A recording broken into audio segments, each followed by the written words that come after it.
art of leading, that is the qualities of a leader, you mentioned that a good leader is the one who solves the problems of his follower. A few days ago you said that a good leader does not, um, what's the word, stay too long or comment on the mistakes of his followers. I'd like to know if you have some more advice of what makes a good leader, since we're going out to be leaders of men for spiritual growth. Appreciation of the good qualities of his followers. A man may have 99 bad qualities. If he has one which may be dug into him, that one appreciation of that one quality will encourage the man to multiply that value. And when a good quality starts to multiply, then I am one, may I be many.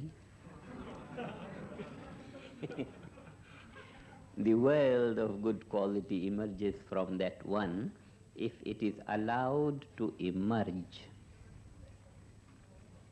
An emergence of a good quality from the mouth of a superior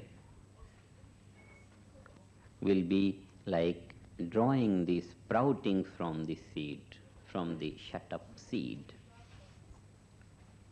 One sprout, and that sprout then develops into all the branches on all sides. The tree grows. So the appreciation of the good quality or good qualities of the followers inspire the followers to grow in all good.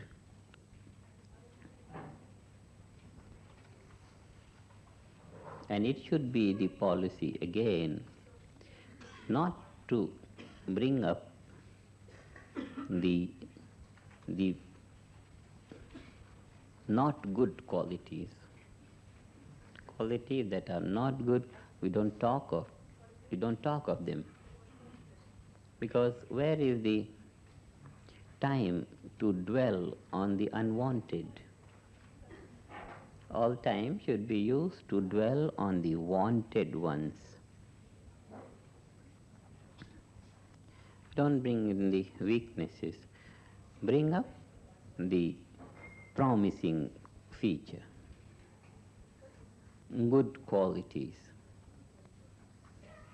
There is another value in this, that we for ourselves want to grow in good, and therefore we don't allow our heart and mind to be swarmed by anything that is not good.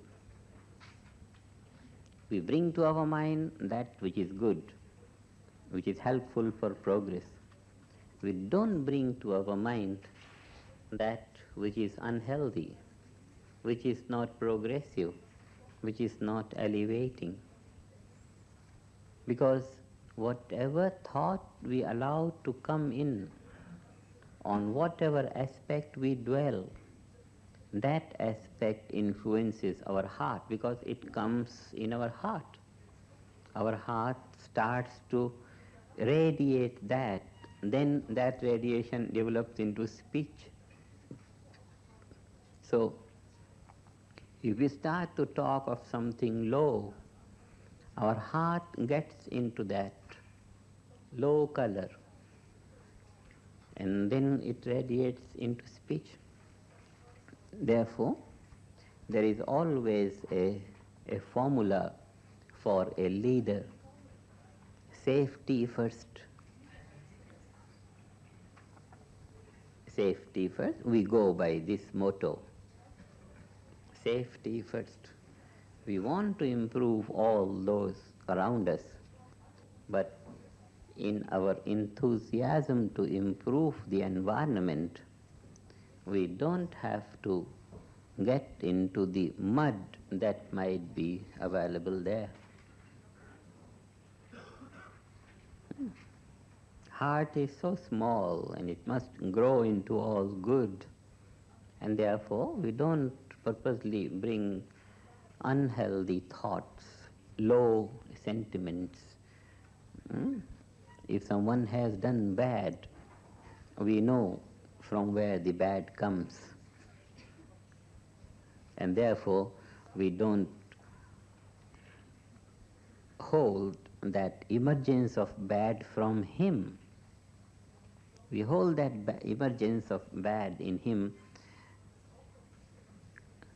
as originating from something that is foreign in him.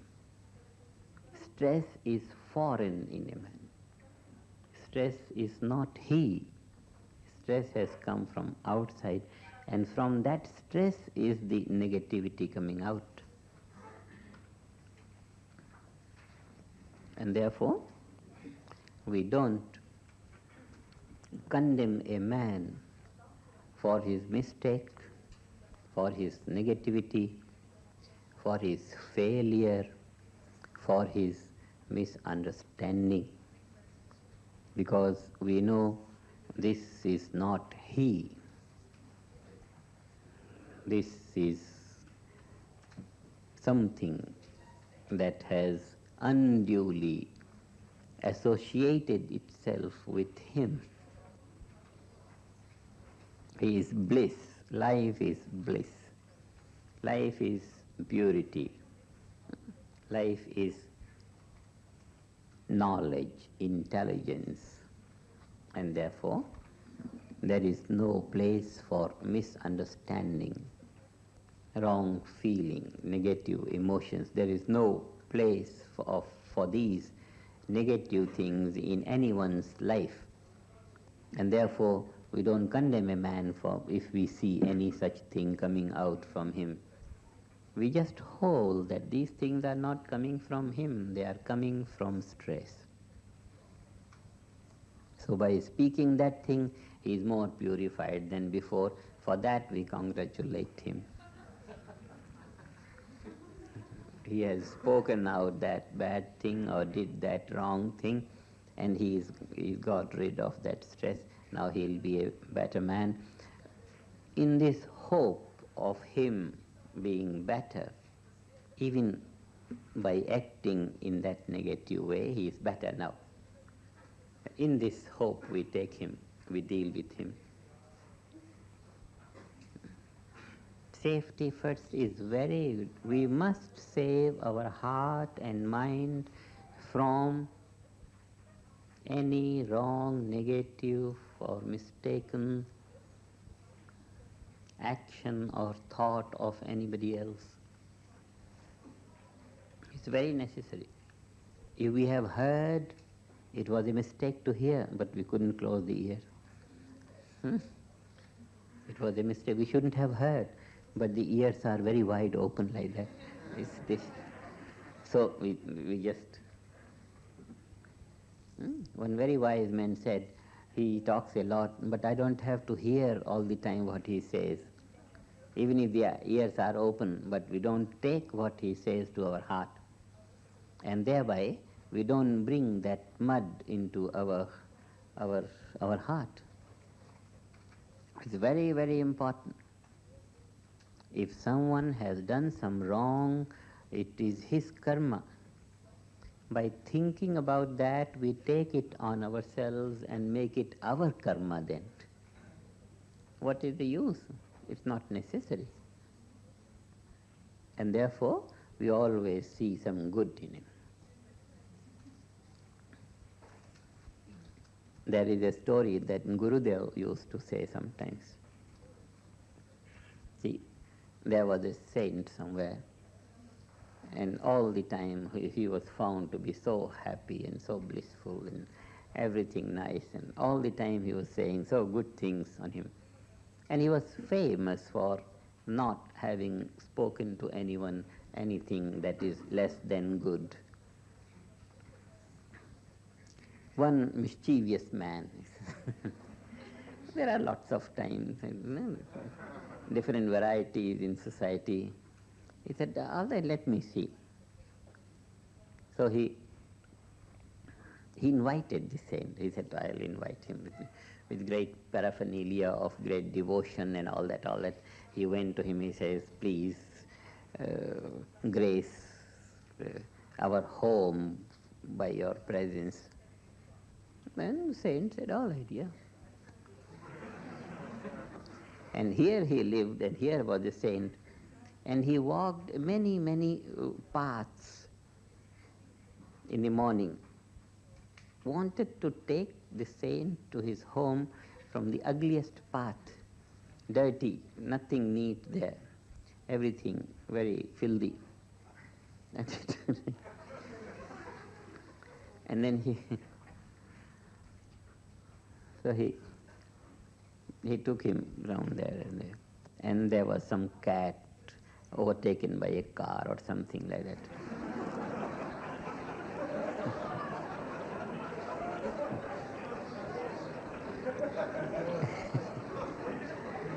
And then he said, oh, what a horrible sight. And then the saint said that, look to the teeth, how neat they are.